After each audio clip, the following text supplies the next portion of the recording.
ചെന്താമരയുടെ ശിക്ഷാവിധി മറ്റന്നാൾ ഉണ്ടാകും എന്നുള്ളതാണ്. ഇന്നിപ്പോൾ കോടതിയിൽ സെന്റൻസ് ഹിയറിംഗ്, അതായത് ശിക്ഷാവിധിയുമായി ബന്ധപ്പെട്ട വാദം നടന്നിരുന്നു. അത് പൂർത്തിയായിട്ടുണ്ടാകും. അതുകൊണ്ടാകാം സമീർ സി മുഹമ്മദ് വിവരങ്ങളുമായി ഉണ്ട് എന്നാണ് ഞാൻ കരുതുന്നത്. സമീർ, ഇത് വാദം പൂർത്തിയായോ? വിധിയിന്മേലുള്ള ശിക്ഷയിന്മേലുള്ള വാദം?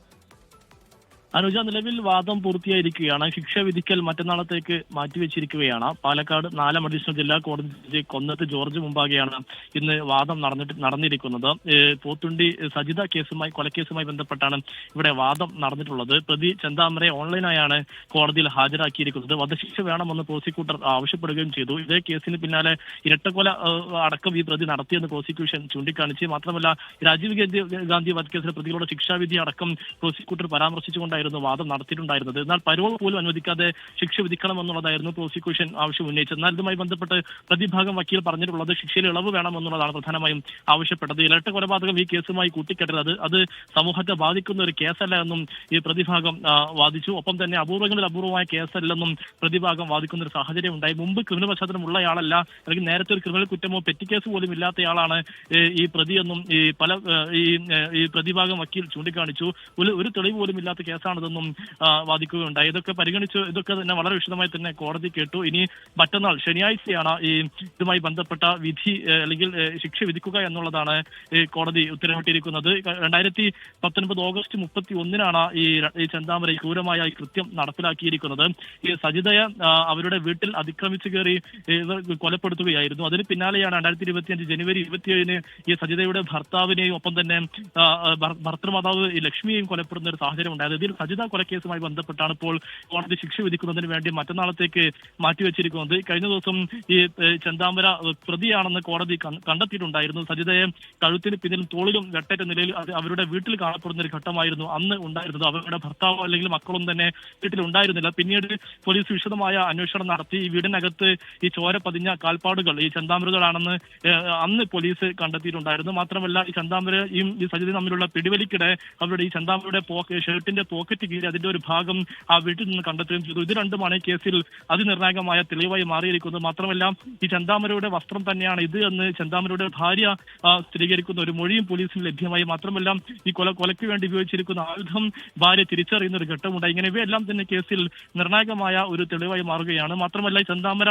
ഈ കൊലപാതകത്തിന് ശേഷം അവരുടെ സഹോദരനെ വിളിച്ച് ഞാൻ അവളെ കൊന്നു എന്ന് പറയുകയും ചെയ്തു. ഇതൊക്കെ തന്നെ കേസിൽ വലിയ ഒരു തെളിവും രേഖകളും ഒക്കെ തന്നെ മാറുന്ന ഒരു ഘട്ടമുണ്ടായി. ഏതായാലും അതാണ് ആ ഘട്ടത്തിൽ സമീർ ഇപ്പോൾ ഇതിൽ ഏറ്റവും പ്രധാനമാകാൻ പോകുന്നത് ഈ നിർണായക തെളിവുകൾ തന്നെയല്ലേ?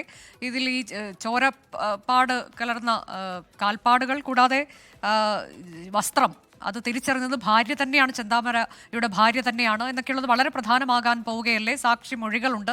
അപ്പോൾ അതിൻ്റെയൊക്കെ അടിസ്ഥാനത്തിലാണ്, തെളിവില്ല എന്ന് പ്രതിഭാഗം പറയുമ്പോൾ പോലും ഇത്തരത്തിൽ നിർണായകമായ തെളിവുകളുണ്ട്. അത് കോടതി എങ്ങനെയാണ് അതിനെ പ്രധാനമായി കാണുന്നത് എന്നതൊക്കെയാണ് നമ്മൾ അറിയാനിരിക്കുന്നത്. ഇതിൽ പ്രോസിക്യൂഷനും ഒപ്പം തന്നെ പ്രതിഭാഗവും ഉയർത്തിയ പ്രധാനപ്പെട്ട വാദങ്ങൾ എന്താണ് ഇന്ന്?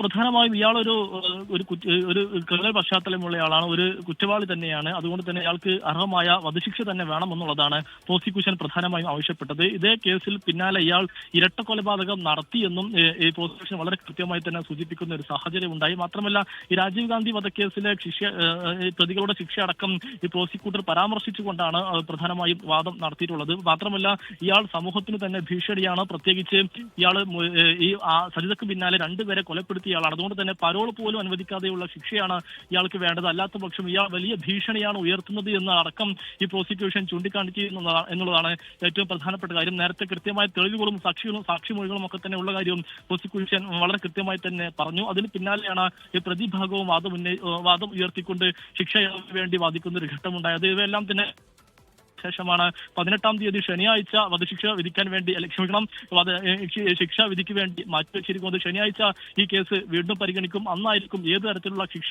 എന്നുള്ളത് പ്രധാനമായും മനസ്സിലാവുക. ഏതായാലും വധശിക്ഷ തന്നെ വേണമെന്നുള്ള കാര്യത്തിൽ വെച്ച് നിൽക്കുകയാണ് പ്രോസിക്യൂഷൻ. ഈ സജിതയുടെ കുടുംബവും ഇതിൽ സമീർ ഒരു പ്രധാനപ്പെട്ട കാര്യം, ഇന്നിപ്പോൾ പ്രോസിക്യൂഷൻ ഈ ഘട്ടത്തിൽ വാദിക്കുന്ന സമയത്ത് ഇതിന് ശേഷമുണ്ടായ ഇരട്ടക്കൊല കൂടി ചൂണ്ടിക്കാട്ടിയിട്ടുണ്ട് കോടതിയിൽ എന്നതാണ് നമ്മൾ മനസ്സിലാക്കുന്നത്, അല്ലേ? എന്നാൽ അതിനെ ഈ കേസുമായി കൂട്ടിക്കെട്ടരുത് എന്ന് ഭാഗം പറയുകയും ചെയ്തു. അത് കോടതി ഏതായാലും ഇതിനുശേഷം നടന്ന ഇരട്ടക്കൊലയെ കോടതി പരിഗണിക്കാനുള്ള സാധ്യത കുറവാണെന്ന് തോന്നുന്നു. നിയമപരമായി പരിഗണിക്കാനുള്ള സാധ്യത കുറവാണ്. പക്ഷേ അത്തരമൊരു കാര്യമാണ് ഈ പ്രോസിക്യൂഷൻ പ്രധാനമായി പരാമർശിച്ചത് എന്നുള്ളതാണ് ഏറ്റവും പ്രധാനപ്പെട്ട കാര്യം. കോടതിയെ അത്തരം ഒരു കാര്യം ഓർമ്മിപ്പിക്കുകയും ചെയ്തു എന്നുള്ളതാണ്. എന്നാൽ ഇതുമായി ബന്ധപ്പെട്ട് കൂട്ടിക്കെട്ടരുത് എന്നുള്ള ഒരു വാദമാണ് ഇതുമായി ബന്ധപ്പെട്ട് പ്രതിഭാഗത്തിന്റെ ഭാഗത്തുനിന്നും ഉണ്ടായത്. കാരണം അത്രത്തോളം ഇയാൾ ഒരു ബോൺ ക്രിമിനൽ അല്ല. മാത്രമല്ല ഈ സജിത കൊലപാതകത്തിന് മുൻപ് ഇയാൾക്ക് ഒരു ക്രിമിനൽ പശ്ചാത്തലമില്ല. ഇയാൾ വേറെ എന്തെങ്കിലും ക്രിമിനൽ ആക്ടിവിറ്റീസ് ചെയ്തിട്ടില്ല. അതുകൊണ്ട് തന്നെ അയാളൊരു മുമ്പ് ക്രിമിനൽ അല്ലാത്ത ഒരാളെ ഇങ്ങനെ സമൂഹത്തിന് ഒരു പ്രശ്നമുള്ള ആളല്ല. അതുകൊണ്ട് തന്നെ വധശിക്ഷ കുറക്കാമെന്നുള്ളതാണ് ഇതുമായി ബന്ധപ്പെട്ട് ഈ പ്രതിഭാഗം ഉന്നയിച്ചത്. പക്ഷേ ഈ സജിത കൊലക്കേസുമായി ബന്ധപ്പെട്ട് കൃത്യമായ തെളിവുകളുണ്ട്, സാക്ഷിമൊഴികളുണ്ട്, അല്ല ശാസ്ത്രീയമായ തെളിവുകളും എല്ലാം ഈ കോടതിക്ക് മുൻപിലും ഉള്ളതാണ്. അതുകൊണ്ട് അതൊക്കെ തന്നെ പ്രോസിക്യൂഷൻ ഹാജരാക്കുകയും ചെയ്തിട്ടുള്ളതാണ്. അതുകൊണ്ട് തന്നെ ഏതൊരു ശിക്ഷ വരുമെന്നുള്ളതാണ് ഇതിൽ ഏറ്റവും നിർണായകമായി മാറാൻ പോകുന്നത്. ഇന്നിപ്പോൾ ഓൺലൈനായാണ് ചെന്താമരയെ ഹാജരാക്കിയത് അല്ലേ? കഴിഞ്ഞ ദിവസം നമ്മൾ കണ്ടതാണ് ഒരു കൂസലുമില്ലാതെ ചെന്താമര ശിക്ഷ കേട്ടുകൊണ്ടിരിക്കുന്നത് ഒക്കെ നമ്മൾ അതിനെക്കുറിച്ചൊക്കെയുള്ള വാർത്തകൾ കണ്ടറിഞ്ഞിരുന്നു. ഇന്ന് ഓൺലൈനായാണ് ഇയാളെ ഹാജരാക്കിയതല്ലേ?